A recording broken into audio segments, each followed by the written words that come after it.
네, 보이시죠? 네, 오늘 콘티에도 함께 나눴던 내용들 함께 좀 나누는 시간 가졌으면 좋겠는데요. 12돌 기념비에 대해서 특별히 이스라엘 백성이 세웠던 돌 무더기의 기념비에 대해서 함께 나누려고 합니다. 여호수아 4장에 나와 있는 말씀인데요.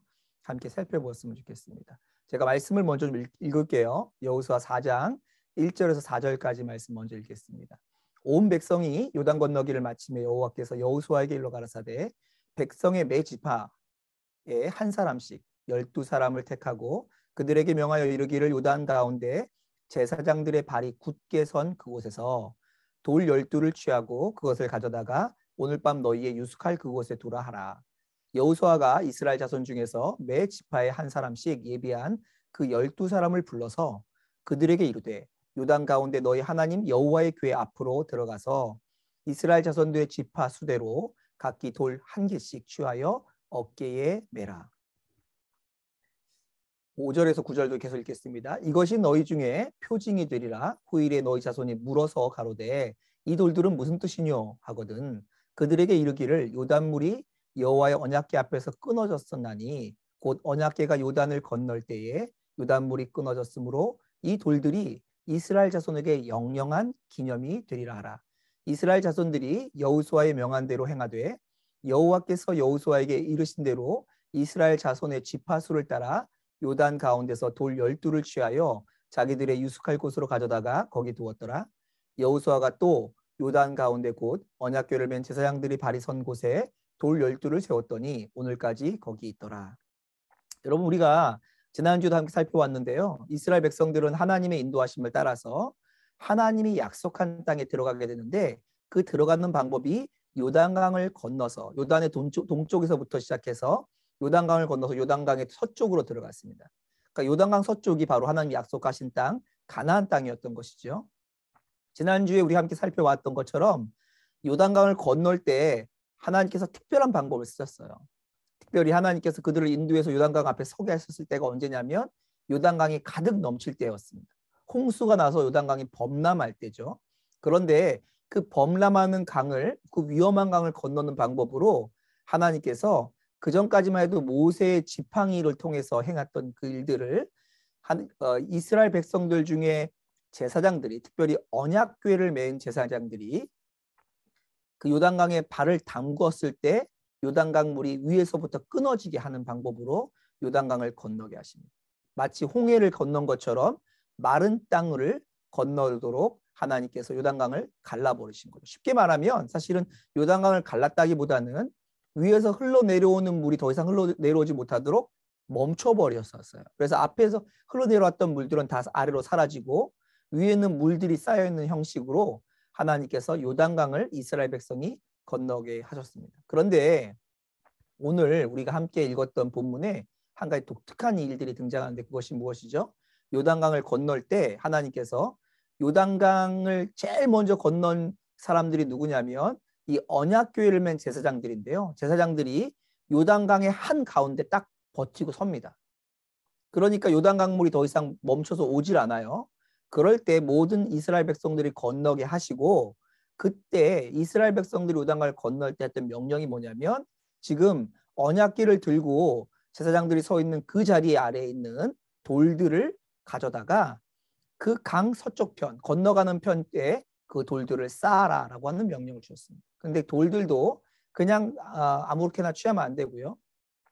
이스라엘의 각 지파마다 하나씩 12지파니까 12개의 돌을 취해서 그 12개의 돌을 건너편에다가 쌓으라는 거예요. 근데 돌들은 어디서 얻냐면 바로 제사장들이 섰던 그 강 바닥에서부터 돌멩이를 짊어져서 가지고 나와서 그것을 건너가는 편에다 쌓으라고 명령하셨습니다. 그런데 그 돌이요 그냥 주먹에다 이렇게 줄 수 있는 공깃돌이나 물맷돌 같은 걸 하면 안 되고요. 굉장히 큰 돌을 짊어지라고 한 것 같아요. 왜냐하면 성경에 보면 그들이 어깨에다가 그 돌들을 짊어졌다라고 기록되어 있는 것을 보면 어깨에 짊어질 만큼 큰 바위들을 들고 나왔던 것이 아닌가 싶습니다. 각 지파마다 대표가 되는 사람들이 한 명씩 그 강 바닥에 있던 바위들을 다 들어다가 강을 건너서 강 건너편에 자신들이 텐트를 치는 곳에다가 이 돌멩이를 쌓게 됩니다. 그런데요, 이 돌멩이가 어떤 모습으로 쌓였는지는 정확하게 몰라요. 왜냐하면 지금까지 남겨져 있는 것도 아니고 그 돌들이 얼마나 컸는지 기록되어 있지도 않기 때문에 어떤 형태로 쌓였는지는 전혀 모릅니다. 그럼에도 불구하고 우리가 한 가지 아는 것이 있는데 하나님의 명령을 따라서 그 돌들을 바로 강 건너편에다가 쌓아서 기념비를 만들었다는 거예요. 근데 이것을 왜 쌓게 했죠? 한번 같이 보겠습니다. 다시 한번 읽었던 성경들을 다시 읽겠습니다. 5절, 6절인데요. 이것이 너희 중에 증거, 표징이 되리라. 후일에 나중에 너희 자손들이 물어 가로되 이 돌들은 무슨 뜻이에요? 하고 묻거든. 그들에게 이르기를 요단 강물이 여호와의 언약궤 앞에서 끊어졌었나니 곧 언약궤가 요단을 건널 때에 요단물이 끊어졌으므로 이 돌들이 쌓여있는 12개의 돌들이 이스라엘 자손에게 영원한 기념이 되리라 하라. 이렇게 말씀하셨죠. 그러니까 하나님께서 돌들을 쌓은 이유는 무엇이냐면 기념품으로 쌓은 거예요.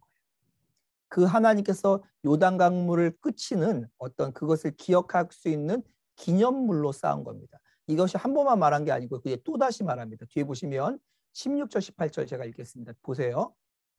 증거궤를 맨 이게 아니네요. 그 뒤에 또 있는데 제가 거기는 성경을 안 적어놨네요.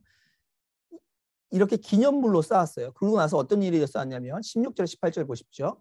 증거궤를 맨 제사장들을 명하여 요단에서 올라오라 하신지라. 그 전까지 강 가운데 멈춰 있었던 제사장들을 하여금 이제 올라와라. 다 건넜으니까 이렇게 말했어요.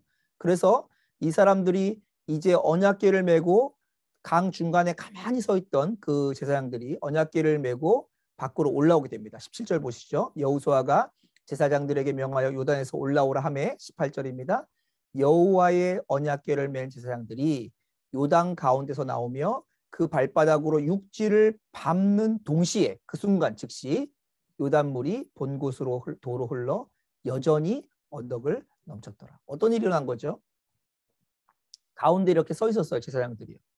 그리고 이 그림처럼 위에서 내려오는 물은 딱 멈춰서 끝쳐져 있었고 아래로 내려가는 물은 흘러 내려가 버린 거죠. 그래서 제사장들만 이제 강 한가운데 남겨졌을 때 여호수아가 올라오라라고 하니까 제사장들이 언약궤를 맨 채로 걸어서 강 건너편으로 건너가게 됩니다. 그리고 그들이 건너편으로 건너가자마자 어떤 일이 일어나요? 물이 다시 도로 흐르게 되죠. 그리고 처음처럼 강이 넘치는 홍수 때처럼 그렇게 되었다라는 이야기가 오늘 성경의 이야기입니다. 다시 한번 아까 전에 이 돌들을 쌓은 이유를 기념품이라고 말씀드렸는데 또다시 나옵니다. 보세요. 20절과 24절입니다. 제가 20절에서 24절 읽겠습니다. 여호수아가 그 요단에서 가져온 12돌을 길갈에 세우고 이스라엘 자손들에게 일러 가로되 후일에 나중에 너희 자손이 그 아비에게 묻기를 이 돌들은 무슨 뜻이냐 하거든 너희는 자손에게 알게 하여 이르기를 이스라엘이 마른 땅을 밟고 이 요단을 건넜음이라.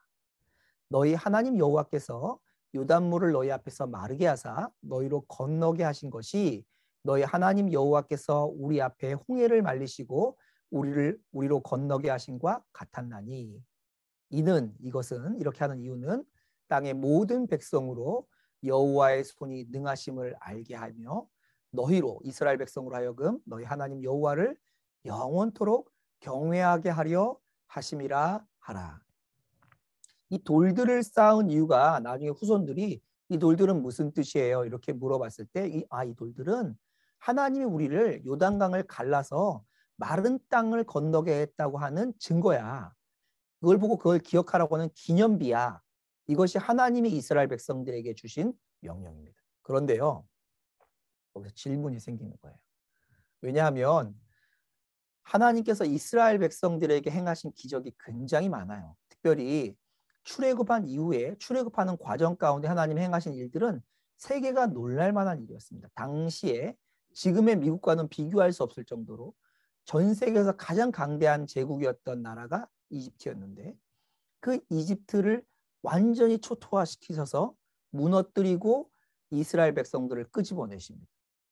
그리고 도저히 그 많은 이스라엘 백성들이 살 수 없는 광야에서 그들을 살리시기 위해서 홍해를 가르시고 불기둥과 구름기둥으로 날마다 인도하시고 그들에게 먹을 것을 하늘에서 날마다 떨어뜨려 주시고 고기가 먹고 싶다고 하면 하늘에서 고기들이 날아와서 나 잡아 잡수세요 하고 날아오는 일들이 일어나고, 땅이 갈라지기도 하고, 뱀에 물려 다 죽어가고 있을 때 노뱀을 들어서 그들이 뱀에 물린 독에서 살아나기도 하고, 그렇죠? 수많은 하나님의 기적들을 매일매일 경험한 사람들이 누구예요? 이스라엘 백성이에요. 그런데요, 그렇게 하나님께서 수많은 기적들을 매일매일 보여주시면서도 한 번도 내가 행한 이 기적을 기념해라 라고 말씀하신 적이 없어요. 단 한 번도 없어요. 그러니까 너네 그것을 기억하기 위해서 기념비를 세워라 이런 적이 없다고요. 그런데 하나님이 지금까지 행했던 기적들과 비교해서 특별할 것도 없어 보이는 이 기적 앞에 너희들은 기념비를 세워라 이렇게 말씀하시고 명령하십니다. 이게 좀 이상하지 않으신가요? 네, 이상해요. 평상시 하나님 같지가 않아요. 하나님께서 특별한 일을 행하실 때는 특별한 이유가 있는데, 하나님이 왜 이스라엘 백성들에게 굳이 물속에, 그것도 강 바닥에 있던 돌들을 가져다가 그 돌들을 기념비로 삼으라고 하셨던 것일까요? 그 이유는 뭐라고 말했냐면, 하나님이 너네들이 요단강이 건너올 때 하나님이 요단강을 갈라서 마른 땅으로 건너가게 하신 것을 기억하게 하기 위해서야 라고 말씀하셨는데, 기억할 게 그거 하나뿐인가요? 모세가 손을 들면 이기고 모세가 손을 내리면 지고 하는 아말렉과 전쟁을 기억할 만하지 않나요? 아니, 기억할 게 너무 많잖아요. 근데 굳이 왜 이 별로 특별한 것도 않은 이 돌멩이들은, 이 요단강을 건넌 일들은, 그것도 강 바닥에 있는 돌이 뭐 특별한 것도 아닐 텐데 그걸 가져다가 기념하려고 하셨냐고요. 여러분, 여기는 그 이유가 있습니다. 성경은 오늘 하나님께서 기념비를 세우라고 했던 그 사건이 언제 이루어졌다고 말하냐면, 이스라엘 백성이 처음으로 하나님이 약속한 땅에 들어가는 그 순간에 이루어진 겁니다. 그들이 요단강을 건너서 하나님이 약속하신 땅에 딱 들어가려고 할 때 하나님께서 명령을 주셨는데, 너네들 이거 기념해, 이거 기억해 라고 하시면서 명령으로 뭘 주셨어요? 바로 이 기념비를 세우고 요단강을 건넌 걸 기억하라고 합니다. 예수님께서 이 제자들과 교회들을 향해서 기억하라라고 명령 주신 게 있어요. 기억나시나요? 성만찬을 친히 떡과 포도주를 가지고 제자들에게 나눠주시고 나서 이것을 행하여 나를 기념하라, 나를 기억하라라고 하시죠. 뭐 그런 비슷한 뉘앙스가 바로 여기에 들려 있어요. 근데 예수님께서 떡과 포도주를 가지고 그들과 함께 먹으셨을 때는 그전에도 많이 있었어요. 그전에도 안식일, 유월절 만찬을 즐기셨어요. 같이 함께 하셨어요.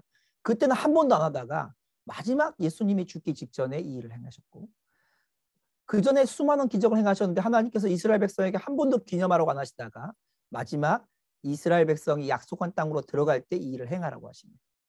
왜 그럴까요? 하나님께서 이제 새로운 시대를 여시기 때문에, 새로운 일들을 시작하시기 때문에 그렇습니다. 교회가 시작될 때 교회를 향해서 기억하라고 말씀하신 게 뭐예요? 예수님의 피와 예수님의 몸으로 생명 얻은 사람들이 교회다라는 것을 기억하기 위해서 성만찬을 명령하셨던 것처럼, 이스라엘 백성들로 하여금 이제 너희들이 약속한 땅에 들어가면 이제 예전처럼 사는 사람들 아니야. 너희들은 이제 새로운 생명으로 사는 사람들. 이전처럼 이스라엘 백성들이 광야에 있을 때, 이집트에 있을 때처럼 그렇게 사는 사람들이 아니라는 것을 너희들 기억해야 돼. 너희들이 이제는 하나님 약속한 땅에 들어가면 너네가 숫자가 많거나 싸움을 잘하거나 능력이 있어서 그 땅을 취한 게 아니고, 우리가 하나님이 이 땅을 주셨구나, 우리는 하나님만 의지하고 살아가는 거구나 라는 것을 기억하게 하시기 위해서, 그들의 정체성을 분명히 해주시기 위해서 처음 이스라엘 백성들이 하나님 약속한 땅, 가나안 땅에 들어갈 때 그 건넜던 강 바닥에 있는 돌멩이들을 가지고 세워서, 우리는 어떻게 이 땅에 왔어요? 우리가 점령하고 싶은 좋은 땅에 있어서 온 게 아니고 하나님의 인도함을 따라서 하나님이 우리에게 이 땅을 주신 거야 라고 기억하게 하시려고 이 12돌을 기념비를 세우신 거죠. 그전에는 놀라운 기적들이 많이 있었지만 기적을 기억하라고 하는 것이 아니라 사실은 뭘 기억하라고 하신 거예요? 이 땅으로 부르신 하나님의 목적, 이 땅으로 부르신 하나님께서 허락하신 은혜를 기억하라고 하나님께서 12돌을 세우게 하셨던 것입니다. 마찬가지로 이 교회가 시작되어지고, 교회는 무엇으로 사는가? 예수의 생명과 예수의 피로 산다는 것을 알려주시기 위해서 예수님께서 명령으로 성만찬을 행하게 하셨던 것이죠. 그런데요, 사실은 우리가 성경을 이렇게 쭉 읽어 나가다 보면 우리 이 12개의 돌이 요단강 서편에 세워진 것은 다들 다 기억하는데요. 빨리 읽어 내려가면 잘 캐치하지 못하는 또 하나의 돌들이 있다고 성경은 이야기하고 있습니다. 한번 오늘 읽었던 본문 중에 다시 읽어볼게요. 9절 말씀을 제가 읽겠습니다. 또 다른 돌들이 있어요. 9절입니다. 여호수아가 또 요단 가운데 곧 언약궤를 맨 제사장들의 발이 선 곳에 돌 12를 세웠더니. 어디다가요? 언약궤를 맨 제사장들이 발이 섰던 곳, 어디예요? 어디예요? 그들이 처음에 어디에 머물러 있었죠? 강 한중앙에, 강 바닥에 언약궤를 메고 이렇게 서 있었잖아요. 그 자리에다가 돌 12를 세웠어요. 조금 전에도 바깥쪽에도 뭘 세웠어요? 돌 12를 세웠잖아요. 근데 언약궤를 메었던 그 제사장들이 섰던 그곳은 어딘가요? 강바닥이에요. 그 강바닥에도 돌 12를 세웠어요. 그리고 뭐라고 되어 있어요? 오늘까지 거기 있더라. 여기서 말하는 오늘까지는 언제를 말할까요? 이 성경이 쓰여졌을 때, 여호수아서가 쓰여졌을 당시. 그러면 언제예요? 나중에 물이 다 덮이고 난 다음까지 그곳에 12개의 돌이 그대로 남아있다는 거예요. 여러분 이해가 되시나요? 강 바깥쪽에 있는 12개의 돌은 그나마 이해가 돼요. 왜요? 돌 하나당 한 지파씩을 상징하니까 12개의 돌이 세워졌다는 것은 이스라엘 지파 전체가, 이스라엘 전체가 다 하나님의 은혜로 강을 건너서 이곳에 왔다라는 것의 상징이라면 그건 이해가 그나마 되던데, 아니 강 바닥에다 12개의 돌은 왜 세웠죠? 여러분 강 바닥에다 12개의 돌을 세우면 어떤 일이 일어나죠? 다시 물이 범람하여서 넘치게 되면 그 돌들이 다 물속에 잠기게 됩니다. 물이 세게 흐르면 그 돌들이 다 굴러서 다른 곳으로 옮겨갔을 수도 있어요. 그리고 강이 범람하는 때이기 때문에 그곳에 돌을 세워봤자 그 돌들이 강물을 통해서 보이지도 않아요. 근데 그런 아무런 효험이 없어 보이는 12개의 돌을 물속에는 왜 세웠을까요? 이게 이스라엘 사람들이 원했던 것일까요? 아니에요. 돌들을 세우는 것은 하나님의 뜻이었잖아요. 12개의 돌을 세우는. 그러면 강 중앙에 12개의 돌이 세워지는 것도 하나님의 뜻이었겠죠. 근데 왜 세워졌을까요? 여기에는요, 신약과 구약을 관통하는 하나님의 진리가 하나 담겨져 있습니다. 하나님의 택한 백성 이스라엘에게 이제 하나님의 택한 땅, 하나님 약속하신 땅, 가나안 땅에 살아가면 어떻게 살라고 말씀하고 있는 거냐면, 광야에서 불평하고 이집트에서 하나님을 신뢰하지 않았던 너네 이스라엘 12지파는 이 요단강을 건너면서 요단강 물속에 잠긴 저 돌들처럼 죽었어. 너희는 이미 요단강 물에 잠긴 12개의 돌처럼 12지파는 다 요단강 물에 죽은 거야. 그리고 너네들은 이제 새롭게 강 바닥에서 끄집어내서 밖에 세워진 12개의 돌들처럼 이제는 하나님으로 사는 사람들이야. 그러니 너의 능력 따라 살지 말고 너의 계획 따라 살지 말고 내가 준 이 땅에서는 하나님으로 사는 사람으로 살아. 내 백성으로 살아라 라고 하는 것이 이 12개의 돌의 의미인 거죠. 사실은 이스라엘 백성들이 물속에 잠긴 12개의 돌과 물 밖에 세워진 12개의 돌을 볼 때마다 뭘 생각할까요? 우리는 우리의 힘으로 사는 사람 아니야. 우리는 우리의 선택으로 이곳에 온 사람들 아니야. 나는 하나님이 부르셔서 이 땅에 오게 되어지고 이 땅을 점령하게 되어지고 이 땅을 살게 되어진 하나님으로만 사는 사람이야 라는 것을 고백할 수밖에 없게 된 돌들이 바로 물속에 있는 12개의 돌과 물 밖에 12개의 돌입니다. 똑같아요. 우리 그리스도인들은 어떻죠? 우리는 나쁜 짓 많이 하다가 십자가에서 정말 불쌍하게 죽은 예수님 때문에 새 생명 얻고 이제는 잘 살아봐야지 하는 존재들이 아니고, 우리는 예수 그리스도와 함께 십자가에서 우리의 죄와 우리의 허물과 우리의 옛자와 함께 죽고 이제는 예수의 생명으로 새롭게 살아나서 내 안에 나는 죽고 예수로 사시는 예수님으로 살아가는 사람들이 바로 우리 그리스도인들이잖아요. 구약 성경에서도요, 신약 성경에서도요, 주님이 주의 택한 백성들을 향해서 요청하시는 건 하나입니다. 우리의 옛 성품, 옛 자아, 우리의 능력, 우리의 힘으로 사는 존재가 아니라 우리는 예수님을 의지하여 살아가는 자들이에요. 우리를 구원하신 새 생명 주신 분을 의지하여 살아가는 자들이에요. 그분 때문에 살고 그분의 명령으로 살고 그분의 이끄심으로 사는 자들이 바로 우리 그리스도인들인 거죠. 그렇게 살라는 거예요. 그것이 바로 물 밖에 세워진 12개의 기념비, 물 안에 세워진 12개의 기념비입니다. 우리 예수 믿는 우리 그리스도인들에게도 이 12개의 기념비 같은 기념비를 우리에게 세워주셨죠. 예수 그리스도의 십자가입니다. 그래서 예수 그리스도의 십자가에서 우리가 함께 죽고 그 십자가를 통해서 함께 살게 되어지는 놀라운 은혜가 우리에게 이루어진 것이죠. 우리 다윗 공동체는요, 굉장히 여러 가지 많은 가능성, 그리고 포텐셜들을 가지고 있습니다. 정말 많은 것을 가지고 있어요.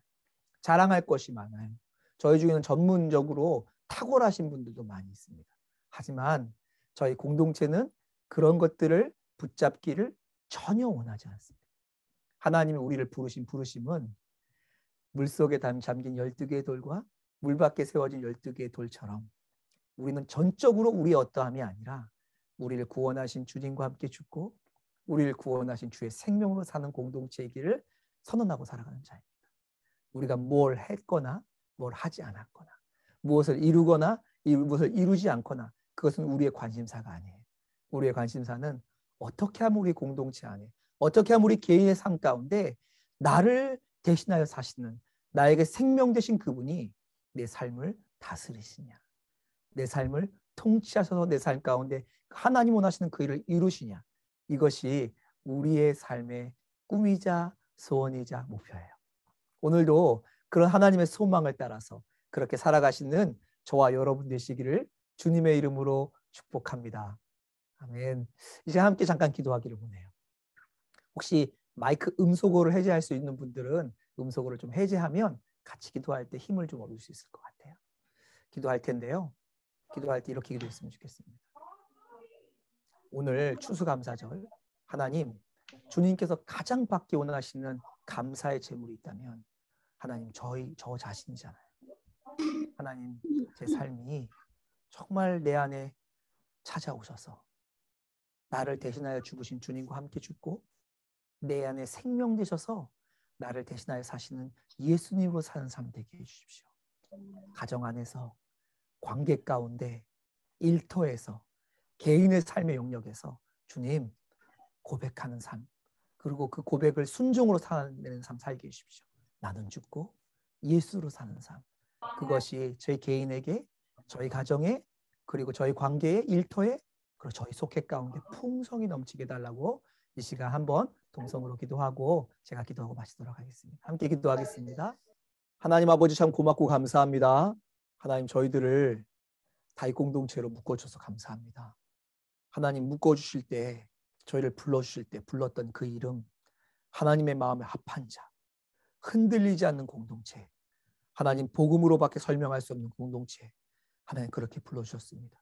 이스라엘을 처음 한 약속한 땅에 부르실 때 요단강에서 죽고 다시 살아서 하나님으로 살아가는 공동체로 불러주셨던 것처럼 우리를 예수 그리스도의 생명의 피로 살리시고 구원하셨사오니 하나님, 우리 개인의 삶 가운데, 관계 가운데, 일터 가운데 하나님, 우리의 만남의 모든 영역들과 하나님 공동체 안에 하나님의 그 원하시는 일들이 온전히 이루어질 수 있도록 축복하여 주옵소서. 추수감사절, 하나님께서 가장 기뻐 받으시는 거룩한 산제물로 우리 자신을 드리오니 우리 삶을 통해서 주님이 사시고 영광 받아 주옵소서. 그렇게 일하시고 이루실 주님을 경배하고 찬양합니다. 감사드리며 예수 그리스도의 이름으로 기도하옵나이다. 아멘.